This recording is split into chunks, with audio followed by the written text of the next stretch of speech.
يحسبن الذين يبخلون بما آتاهم ويحبون أن يحمدوا بما لم يفعلوا فلا تحسبنهم بمفازة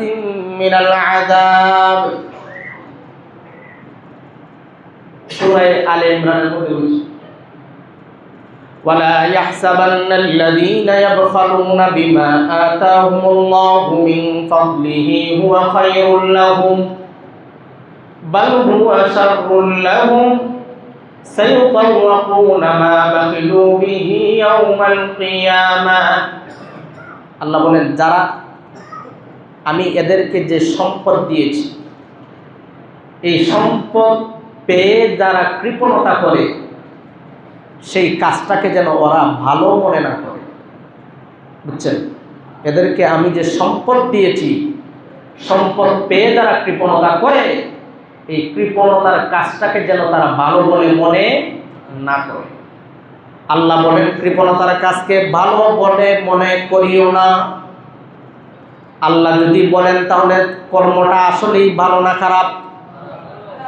খারাপ কেন সায়ুতাওয়াকুনা মা বাখিলু বিহি ইয়াউমাল কিয়ামাহ যেই সম্পদ কৃপণতা করে যেই সম্পদ সঞ্চয় করা হয়েছে আল্লাহ বলেন সেই সঞ্চয়কৃত সম্পদ দিয়ে হাসরের মাঠে আগুনের বেড়ি বানাইয়া সায়ুতাওয়াকুনা বিহি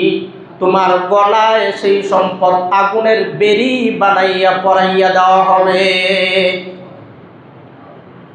যেই সম্পদ গলায় আগুনের বেড়ি হয়ে হাসরের মাঠে ঝুলে যাবে সেটা ভালো জিনিস সেটা সুখ না অসুখ এই তো পাইলাম এক আয়াত আবার সূরা নিসাতে আল্লাহ বলেন الذين يبخلون ويأمرون الناس بالبخل ويكتمون آتاهم الله من فضله وأعتدنا للكافرين عذابا مهينا যারা কৃপণতা করে আর মানুষকে কৃপণ হতে আদেশও করে বুঝছেন আল্লাহর দেওয়া সম্পদ গোপন করে এদের জন্য রয়েছে হাসরের মাঠে লাঞ্ছনাদায়ক শাস্তি জাহান্নামে লাঞ্ছনাদায়ক শাস্তি وأما من بخل واستغنى وكذب بالحسنى فسنيسره للعسرى সূরা ইয়াকশা লাইল যেটাকে সূরা লাইল হিসেবে আমরা জানি 30 নম্বর পারা অনেকের মুখস্থ وأما من بخل واستغنى যে কৃপণ হয় ওয়াস্তাগনা মুখ ফিরিয়ে নেয় বিমুখ হয় দান থেকে বিমুখ হয় ওয়াকাযযাবা বিল হুসনা ইসলামের সৌন্দর্যকে সে অস্বীকার করে ফাসানুয়াসসিরুহু লিল উসরা আমি তার জন্য সব কঠিন পথ সহজ করে দেব নাউজুবিল্লাহ বলবেন না কঠিন পথ তার জন্য কি করে দেওয়া হবে সহজ করে দেওয়া ব্যাখ্যা সাপেক্ষ জিনিস কঠিন পথ সহজ করে দেওয়ার মানে কি মানে হলো দুনিয়াতে তার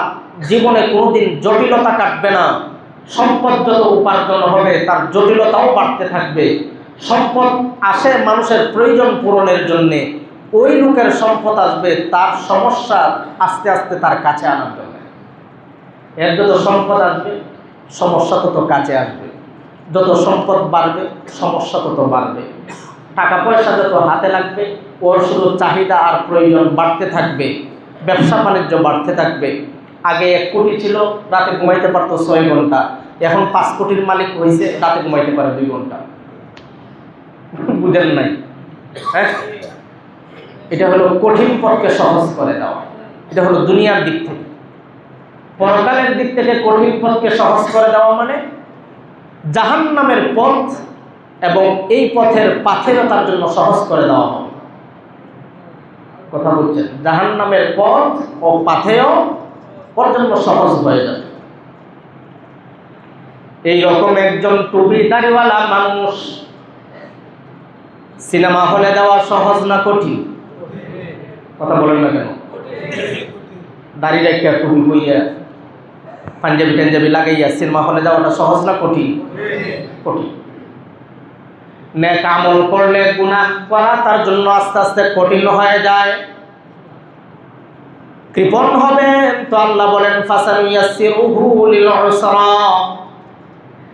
জাহান্নামে যায় যে সমস্ত কাজ করলে সেই কাজগুলো তোমার জন্য সহজ হয়ে যাবে। চুরি করা তোমার কাছে ইজি, ঘুষ খাওয়া ইজি ব্যাপার, সুদ খাওয়া ইজি ব্যাপার, সিনেমা হলে যাওয়া ইজি ব্যাপার, পর নারীর কাছে যাওয়া ইজি ব্যাপার, মিথ্যা বলা ইজি ব্যাপার, অন্যের সম্পদ আত্মসাৎ করে খেয়ে ফেলা সহজ ব্যাপার। এগুলো তোমার কাছে মামুলি বিষয়, নাথিং বিষয়, কিছুই মনে হয় না। অথচ তোমার মতোই দুই কানওয়ালা মানুষ, দুই চোখওয়ালা মানুষ, এক মাথাওয়ালা মানুষ, এক হৃদয়ওয়ালা মানুষ, দুই হাত দুই পাওয়ালা আরেকজন মানুষ, আরেকজনের গাছের একটা বড়ই পাইলেও খাইতে তার হাত কাঁপে। বুঝলেন?